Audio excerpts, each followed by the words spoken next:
Għas-Segretarju Ġenerali tal-Partit Nazzjonalista Clyde Puli, il-manifest elettorali tal-partit u wieħed ta' viżjoni u pjan għal Malta ispirat mill-vokazzjoni Ewropea.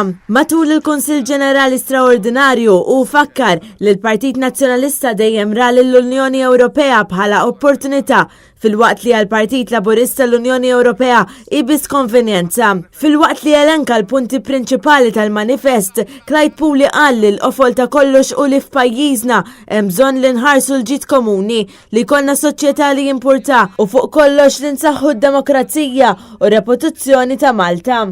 U l-elezzjonijiet tal-Parlament Ewropew ta' din is-sena jridu jkunu wkoll messaġġ qawwi dwar liema verżjoni ta' Malta irridu waslu lill-komunità internazzjonali u dwar kif irridu insarfu l-ġid Ewropew f'Malta għal Maltin u l-Awċin f'kollha.